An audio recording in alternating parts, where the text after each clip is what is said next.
Nothing could be worse than being cornered by another woman in your room on the night of your engagement. As the groom, I was trapped in the presidential suite on the top floor of the hotel, with two burly bodyguards in black standing guard at the door. Meanwhile, the banquet hall on the 8th floor was already in chaos due to various unexpected events. Though we were in the same building, it felt like two different worlds. Sophia, why are you ruining my engagement?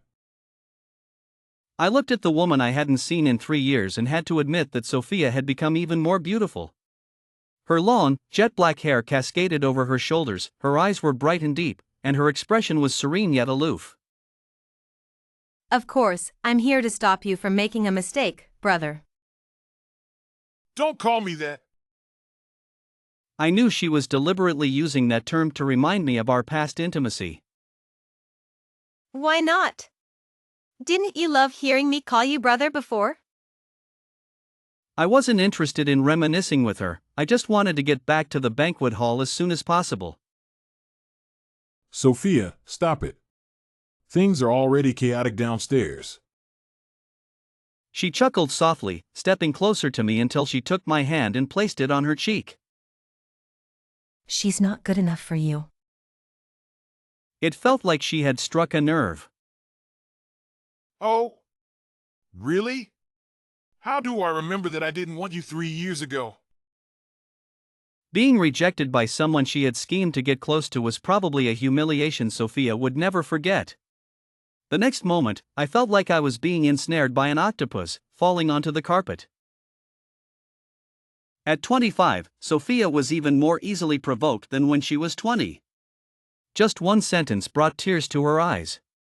She collapsed onto me as I struggled to get up. Sophia! Don't do this! My fiancé is downstairs!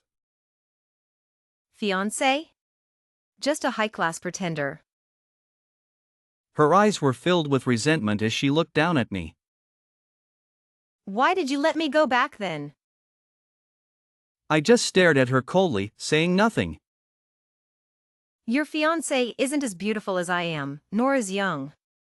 Do you think she understands you better than I do? She lowered her head, planting kisses on my neck. I can practice more if that's what you need. The fragrant kisses made my neck tingle, and goosebumps rose all over my body. I was at a loss for words, stunned that such things could come from her mouth. She used to blush deeply at the slightest teasing. She was indeed good at pretending. Sophia, we are over. Sophia paused, her tone stiff. You only need me. Whatever she can give you, I can too. I laughed in exasperation. I had once treated her with such care, and what had she given me in return? A grand performance? Turning me from an audience member into a clown on stage? Sophia silently watched me, then suddenly kissed me forcefully, biting my lower lip after a while. The sudden pain brought me back to my senses. She had actually bitten my lip. I can't afford you. I was now of no use to Sophia, and I couldn't understand why she wouldn't let me go. Was it just because I had been the one to break up with her, wounding her pride, and she still held a grudge? You can afford me, as long as you want to. But I don't want to anymore. I propped myself up, reopening my wound to stay clear-headed, reminding myself not to fall for the same woman twice. With your current status and wealth, there's no need to cling to a fallen aristocrat like me, right? I first met Sophia when I was 23, and she was a 20-year-old college student working part-time as a beverage salesgirl at a KTV owned by my brother. Sophia had offended some guests in a private room because she refused to drink with them. I had just finished a gathering and was about to leave when I saw the manager trying to appease the guests while angrily pulling Sophia to apologize. I won't drink with them.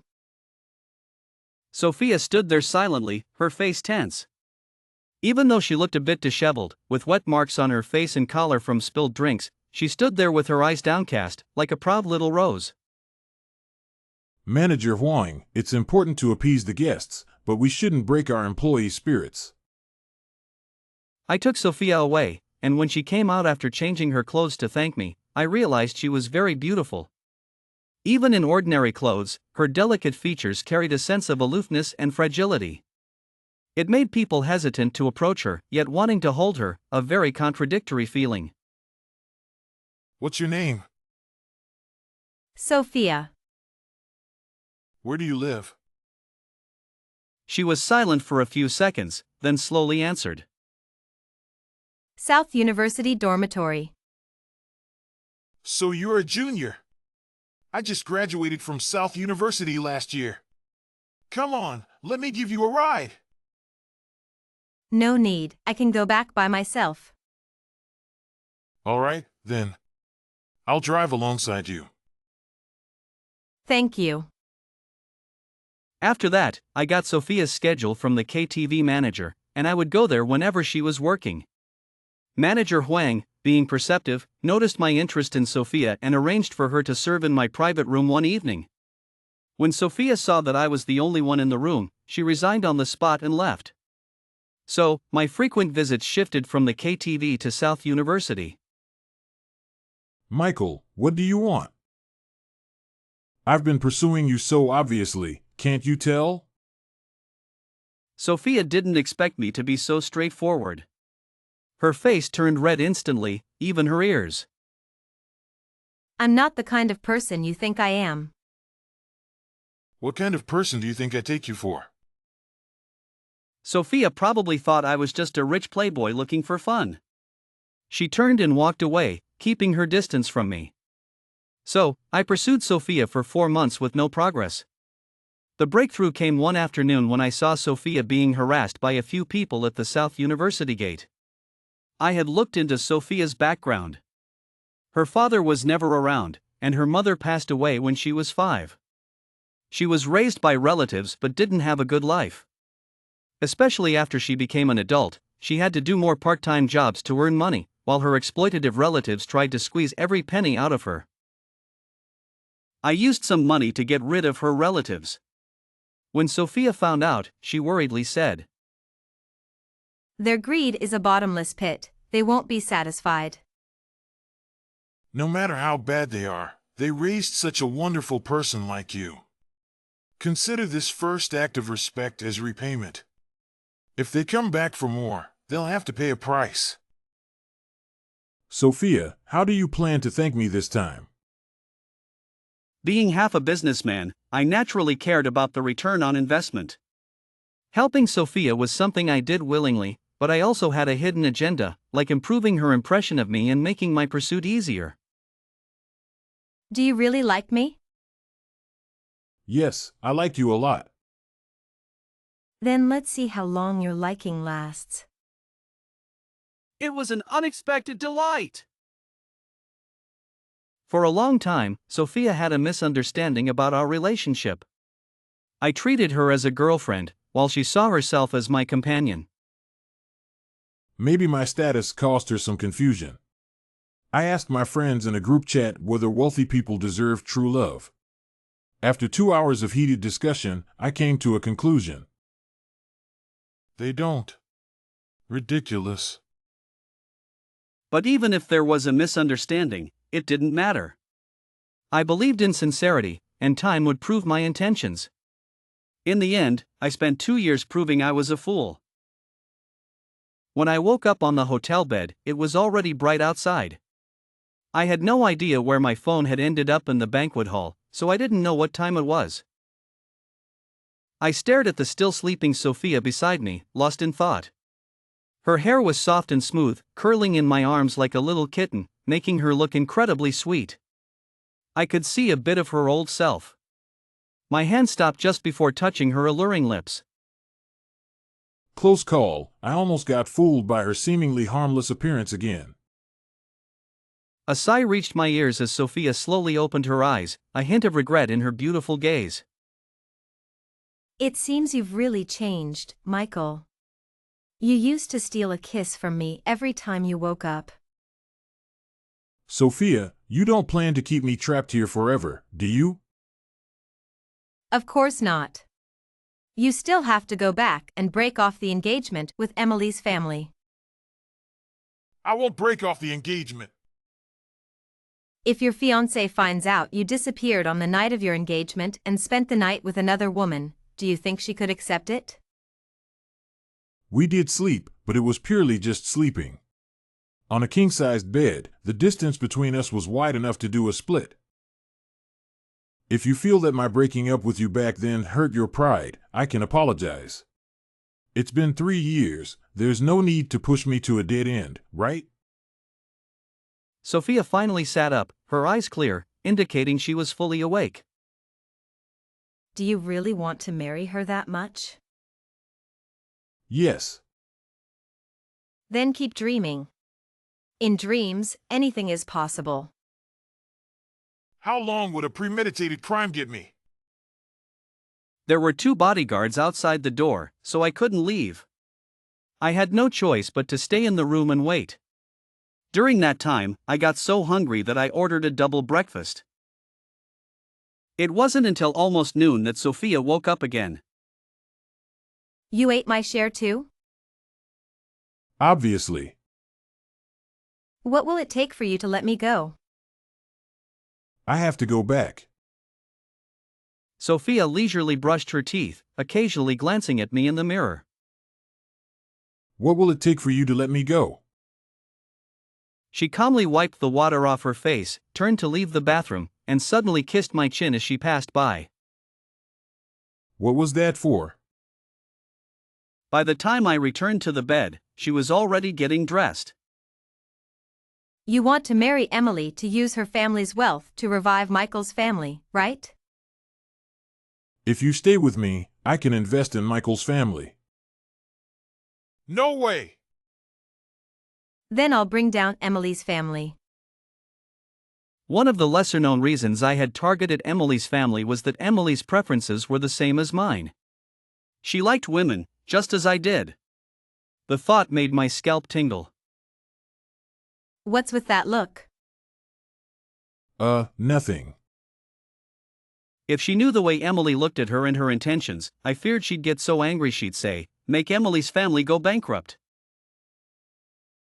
Sophia's possessive behavior not only humiliated me but also successfully turned me into a man who abandoned his fiancée for money.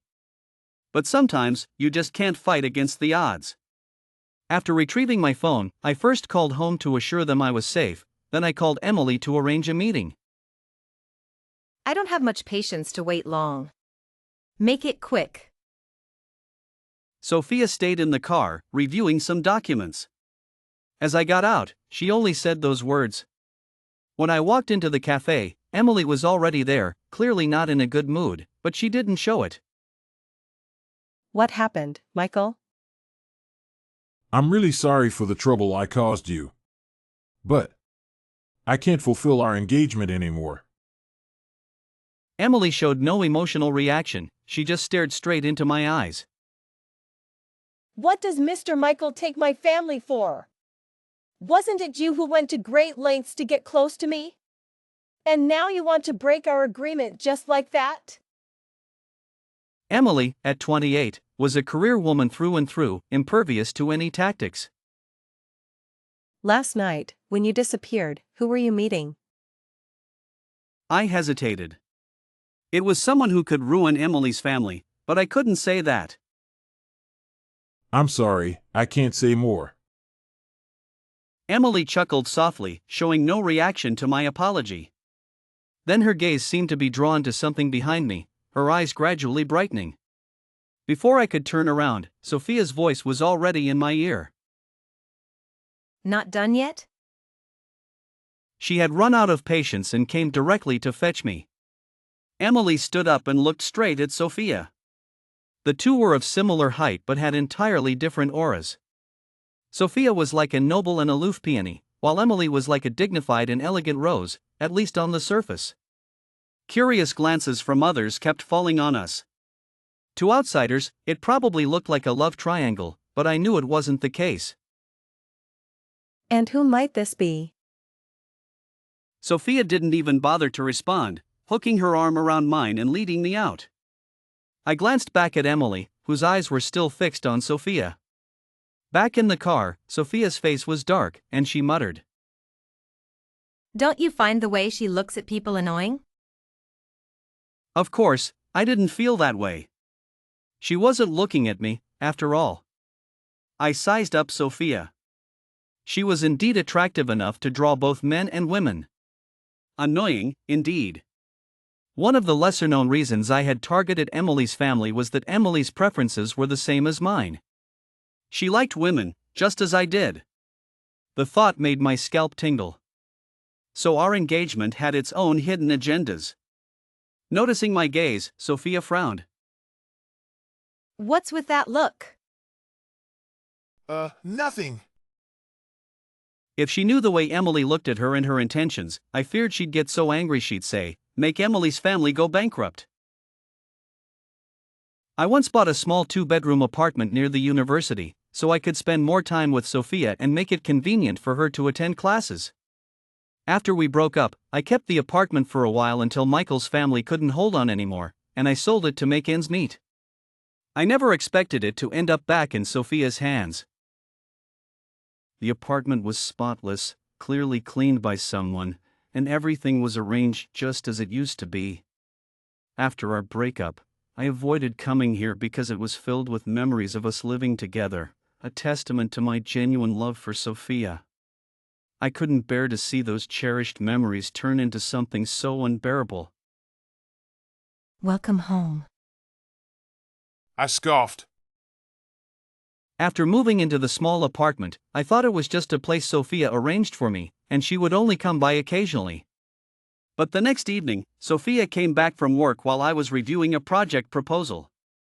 She glanced at the empty kitchen, and before she could speak, I asked, Have you eaten? No. There's no dinner. You know I don't cook, and I don't eat dinner. "So, please handle it yourself." I had considered cooking before, believing the saying that to win someone's heart, you must first win their stomach.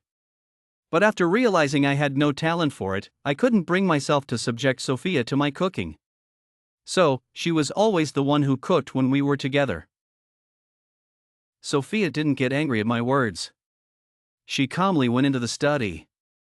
Not long after, the doorbell rang. I opened the door to find a young man in a suit holding 2 bags, saying they were ingredients Sophia had requested. I thought she would order takeout, not that she would have ingredients delivered to cook herself. Hearing the commotion, Sophia came out of the study, rolled up her sleeves, took the bags from me, and went into the kitchen. Despite her current status, she still remained down to earth. I ignored her and focused on my computer. An hour and a half later, she brought 2 dishes and a vegetable to the table, calling out, Dinner's ready. I felt a sense of déjà vu. When we first got together, Sophia was still quite aloof. She would only briefly call out, "Dinner's ready," after cooking. Later, as we grew closer, her voice softened, and she would say, "Michael, dinner's ready." I'm not eating. Eat dinner or choose something else. I was shocked. "Sophia, have you grown a thicker skin than a fortress wall?" Reluctantly, I moved to sit across from her, frowning at the half bowl of rice. It's not enough. Sophia glanced at it, then scooped some rice from her bowl into mine before placing it back in front of me. "Fine." This weekend, come with me for 2 days. Where to? Home. I was stunned. I had accompanied Sophia home once before.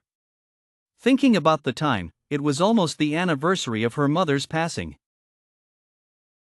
Narrator, tone, serious. Traveling from the city to Sophia's hometown wasn't convenient. First, a 2.5-hour high-speed train ride, followed by an hour-long bus ride, then another hour on a local bus, and finally a half-hour walk. Narrator, tone, sad. In our 2nd year of dating, Sophia wanted to visit her mother's grave. When I found out, I begged her to take me along. I remember the weather was bad, it was raining continuously. Sophia stood silently in front of her mother's grave while I held an umbrella beside her. Thinking about how Sophia had lacked love since childhood and lived a life dependent on others, my heart ached.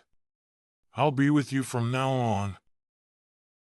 No matter what happens, you won't leave me? Narrator, tone, serious. She looked just like a pitiful little kitten. Yes, I won't leave.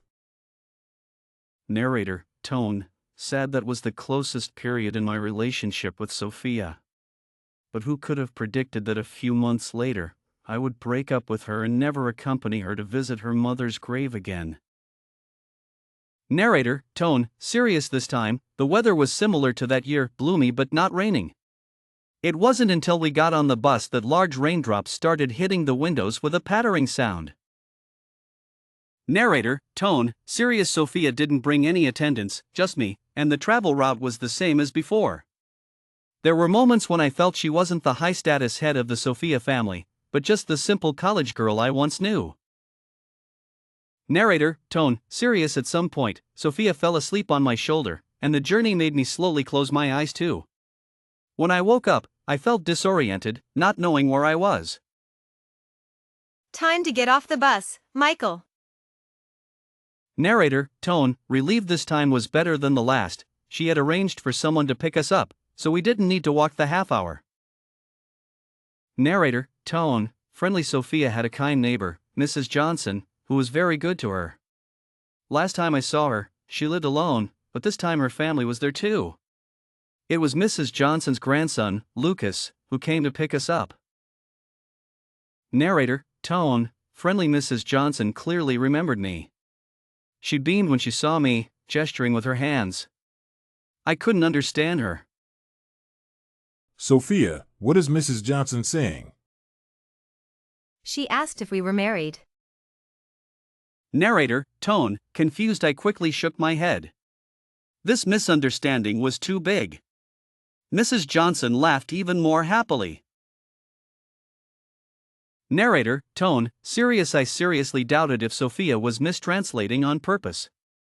Mrs. Johnson gestured again, and this time Sophia didn't translate, responding directly in sign language. Narrator, tone, serious. Mrs. Johnson looked at us with a satisfied expression. Narrator, tone, serious. I have a particularly good memory. So, in the evening, while Sophia was chatting with Mrs. Johnson's family in the living room, I asked Lucas in the small courtyard. I repeated Mrs. Johnson's gestures and asked what they meant. Oh, my grandma said she hadn't seen you in years and was worried you two had broken up. And this one? She asked when you two are getting married. Finally, I repeated Sophia's gesture to Mrs. Johnson, and this means. It means soon. Narrator, tone, serious. The next morning, after having breakfast at Mrs. Johnson's house, Sophia took the prepared offerings and led me out. The weeds around her mother's grave had been cleared, so we didn't need to do much, just offer incense and pay our respects. Mom, I'm here to see you. This time, I brought the person who stood you up for 3 years. Do you remember him? Narrator, tone, serious. Not knowing what to say in front of Sophia's mother, I just offered incense and silently apologized. He won't stand you up again, don't worry. Narrator, tone, serious. I paused, wanting to ask her what she meant. Was she planning to bury me here? Narrator, tone, serious. Sophia seemed more relaxed this time, without the oppressive sadness from before. Perhaps it was because she had fully taken control of the Sophia family this year. With her goals achieved, she naturally felt more at ease. After lunch, Sophia and I were set to head back. The sky was still drizzling. Lucas insisted on driving us directly to the high-speed rail station. Unable to refuse his kindness, Sophia agreed. Due to the rain and slippery roads, combined with the fog, visibility was low, so all vehicles were driving cautiously slow. Sophia was on the phone beside me, and I felt a bit anxious watching Lucas overtake twice, a sense of unease creeping in. Ethan, there's no rush.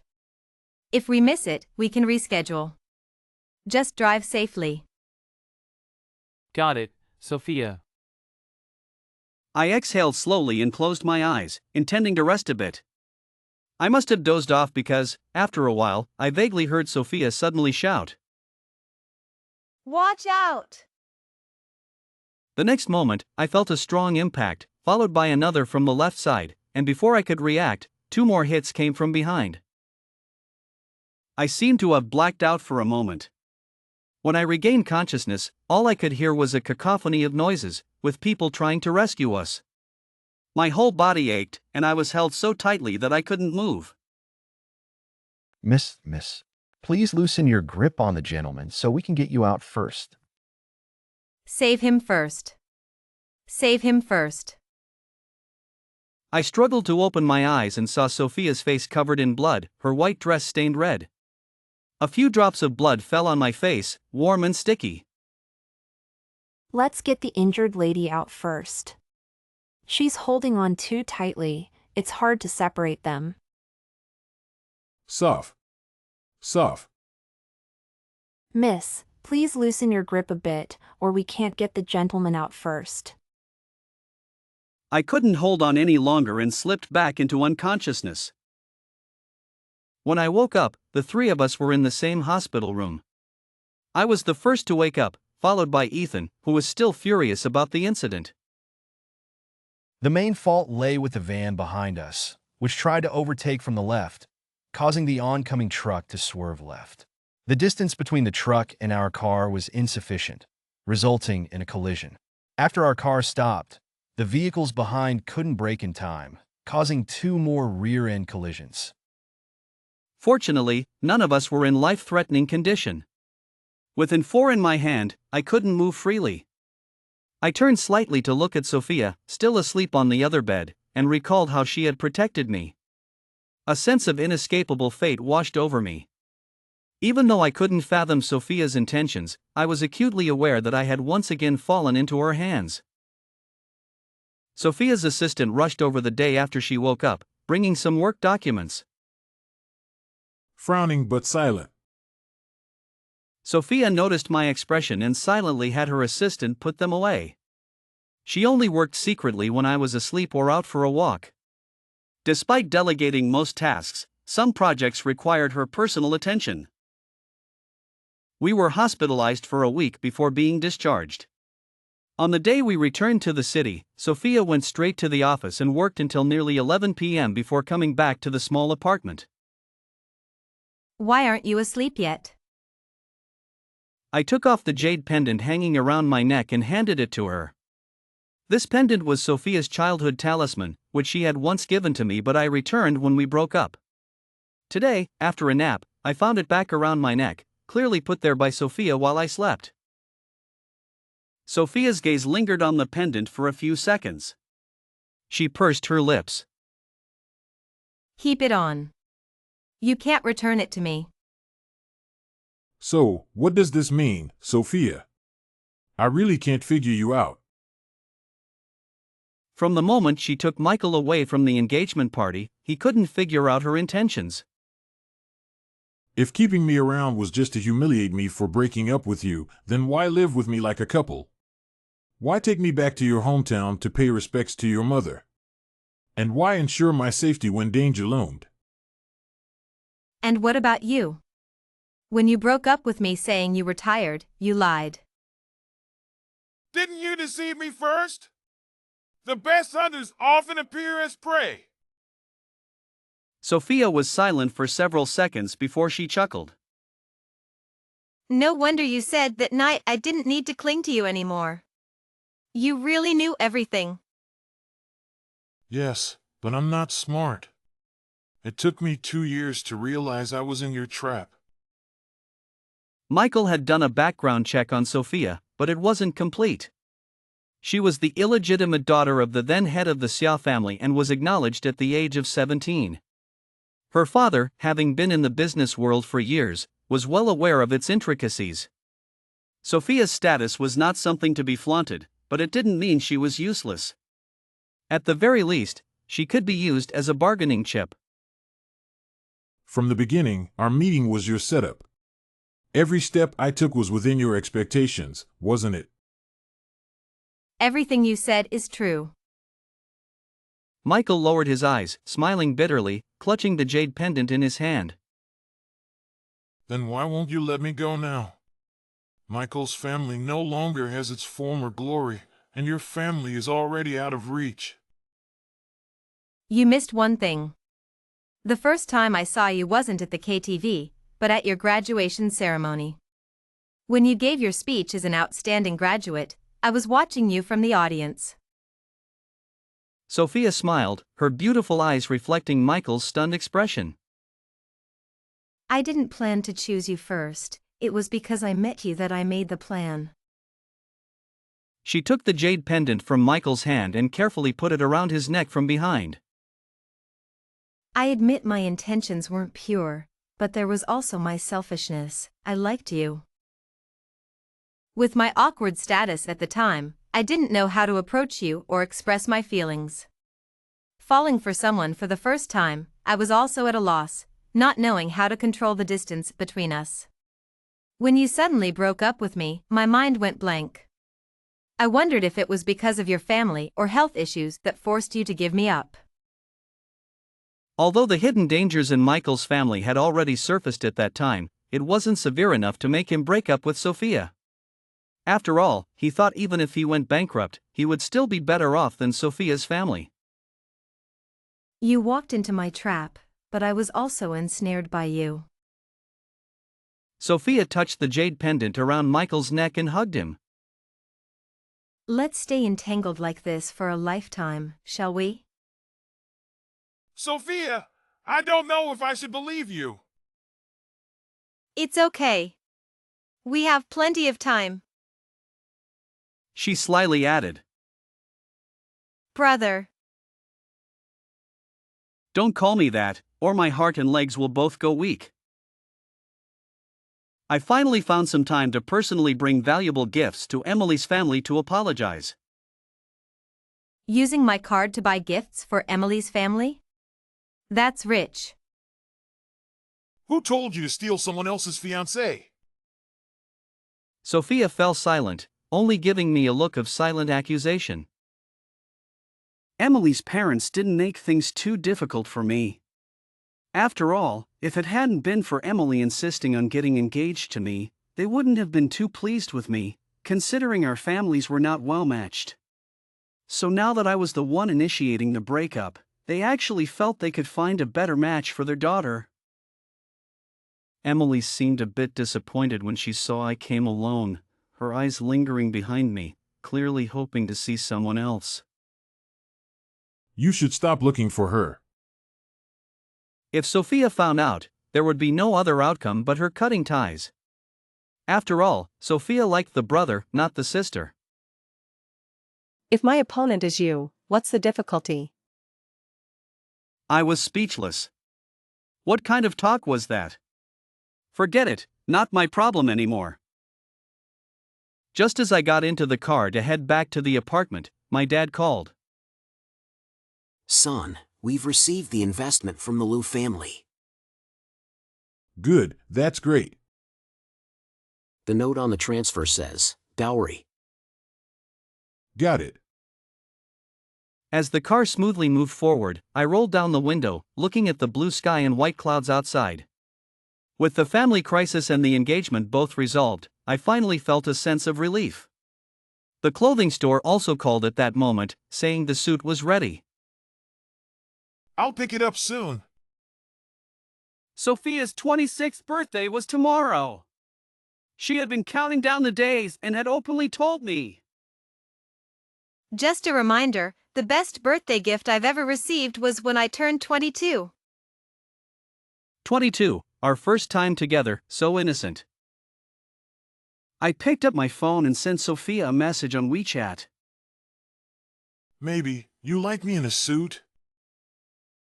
As soon as I sent the message, I nervously tossed my phone back into my bag. Within seconds, I felt the phone buzzing with new messages. I didn't open them, just looked out at the beautiful weather and hummed an unknown tune softly. Summer had arrived, and love was in full bloom.